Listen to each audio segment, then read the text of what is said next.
Hey guys, welcome back to another episode of Mabimpressions, and today I want to talk about Ganryu 2. This game came out April 22nd, 2022. I want to thank the devs and publishers Storyboard Studio, Just for Games, Pixel Heart for the review copy. This game is a sequel to Ganryu 1, which I believe came out here on the Steam page. It said 1999 back on the Neo Geo. I did go back, look at some videos of the first game, and the first game looks cool. It's very arcadey. You're going through a bunch of stages, fighting lots of different bosses, collecting a bunch of score along the way, saving a bunch of women in distress, and a small story where you are playing as Miyamoto Musashi and you're trying to stop someone on the island of Ganryu, which is why the game's named Ganryu, where everything happened between you and Kojiro. It's a story that is inspired by a novel from The Sword and the Stone. So yeah, I basically just explained the first game's story. Guess what the second one is?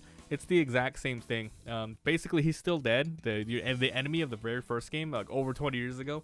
But you have a little bit of a voice in your head that says, "Hey, he's back." So you're like, "I gotta go back to the island and do it all over again." Okay, so this game, hack and slash 2D platformer, 2D retro, right? This is single player on control supports and with Steam achievements. And basically the game is exactly the same kind of gameplay loop as the first one, arcade, right? So you have a dash, you got a double jump, you could wall jump, you could throw kunais, you could pick them up, you can find even better kunais. You have special ability in this game called the kamis, where you can switch between like fire, health, and all that good stuff. You have to collect Hanafuda cards through the levels to unlock more, scores and stuff. It has pretty good pixel arts. I do have to say, that's probably one of the things that really drew me in with the game. The pixel art looks great. I really like it. If you go back and look at the first game, it's very arcadey, but this one, it looks good. It looks really good. So, however, I do have some gripes with the game. First of all, I didn't expect much besides a game kind of like a Shinobi or a Ninja Gaiden, and this is pretty much that. There's nothing too crazy about the game. It's just your hack and slash run. You're not like parrying anything. You're not doing like iframe dodging. As a matter of fact, anything you touch, like you're gonna get hit. So it's one of those old school type of games where, hey, you better just run, jump, and dodge. And when you get to a boss, you better learn their patterns, because sure, they will attack you where you stand, but for the most part, they're always gonna jump up, throw some kunais down, dash through the middle of the stage, in that order type of thing. So it's gonna be that old school trial and error learn play. This game though, I feel like if they could have modernized it a little bit, there were some weird things, choices that they did. First of all, I'm playing on Steam PC. I'm using a controller.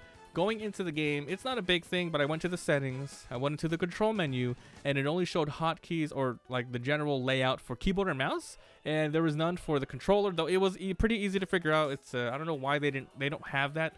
I guess that's why they call it partial controller support, but if it's going to be released on other platforms, it might be better on that, but that's it for the Steam one.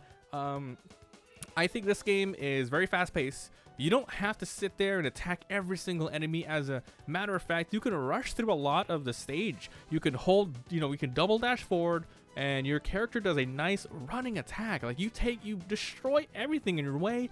People throw kunais at you, you can smash them out of your way as well. So there's not a lot of reason to sit there and kill every single enemy, except if you want score, and the score is going to give you more lives. But if you can just get through it rather than getting hit, that's fine. So the game takes place over 5 stages with 2 acts apiece. And as far as that's what I've seen so far, 2 acts apiece, and they range from like, oh, you're going through a forest, and then maybe the second act you're going through a really fun barrel ride that reminds me of Donkey Kong Country. It was pretty cool. Then you're on the tops of gigantic castles, etc. So the game does take you through a pretty decent amount of locales. You are fighting humans who are other swordsmen. You're fighting demons like gigantic flying birds and whatnot. I guess the highlights of the game is definitely the bosses. Though I looked at the first game. The first game has really cool looking bosses, like amazing gigantic demons that look scary. This one, the first couple of bosses are pretty simple. You're fighting like a humanoid enemy, then you're fighting a sort of demon that takes on a bipedal human who like disguises themselves. Like the early game bosses are very, very disappointing, and you're gonna see a lot of the same enemies over and over again, just so you know, because it recycles it a lot. I think what they could have done better with this game is, you have your basic run and jump, and your kunai. That's all you need. But they make it a point to say, hey, you got these really cool magic abilities called the kamis. They're really crazy powerful, like overpowered. At least some of them. For example, the healing one is decent. The thunder one, you can destroy bosses in like half the time if you activate it and attack them. Kind of think like, oh, you're going into a Dark Souls fight, but you activate your lightning stone. I forgot what they're called. The lightning stone. You go into the gargoyle fight and you mess them up. So in this game, it's really hard to get the power bar up. I think you do it from attacking enemies, but you primarily get it from like picking up some sort of some consumables, right? You pick those up and then it increases the bar and then you activate it whenever. I found that primarily you're only using your magic maybe once or twice through the whole stage, and there's absolutely no reason to use it besides for the boss fights. All the enemies die really easy and you can find health all over the place, so you don't want to use it there. There's no reason to have it except when you want to go cheese the boss of the act. I feel like what they should have done was made it so the bar fills up way quicker, way faster, but maybe make it in different tiers. Like, for example, maybe you have a weaker projectile that goes through everything, but you use up 1/4 of the bar. Maybe healing is half the bar, and your OP thunder is like the full bar. I feel like it should have been better that way, just to increase the pace of the game, because otherwise you're just slash, maybe a kunai here or there, slash. Okay, I got my special power I'm going to use for the boss, so they that's sort of your arsenal. You don't really want to use everything except for the, when you got to dish out all the damage at once. There's no time limit, which is good. You have the wall jumps, so there are some secrets there. You can destroy some walls to find some extra points, and that's where you find the collectibles. And honestly, like, I really wanted to, like, enjoy this game. I really wanted to enjoy the game. It's not terrible, but I feel like it might be pushing it for $18 just for how much of a lengthy, how much length you get of the game. It's not that long. As I mentioned, 5 stages, and yeah, you could replay if you want to get a higher score, find all the collectibles. But at the end of the day, it's, not that long of a game for a franchise that has been kind of dormant for, 20 years. I looked up the developer, Storybird Studio, and I haven't seen everything they did, but they did release one more game on Steam. So they have 2 games on Steam right now, Ganryu 2 and one called Golden Force, which came out exactly last year. Like Ganryu released April 22nd. Golden Force released April 22nd, 2021. That game was also a retro 2D platformer. I believe it was their own game in their own style though, which was pretty cool. That one had mixed reviews and that was $15. This one has an IP, which is why I think they put it $3 more. But honestly, they should have dropped it to like $12. Maybe. I think $12 is like fine for one of these. It's just a little too expensive for what you get, especially with the competition that's out there today. But yeah, it's not a terrible game, but people might not like the sort of style. You have to be a fan of, the old Neo Geo arcade games where, it's going to be hard. If you die, you go back to the beginning, that sort of thing. You have a couple of lives, and once you die, you go back to the beginning of the act. But at least once you get through a stage, you can restart at the beginning of that stage. Not like, for example, Sonic the Hedgehog or something. You go through Act 2, Stage 2, you die, you go to the main menu.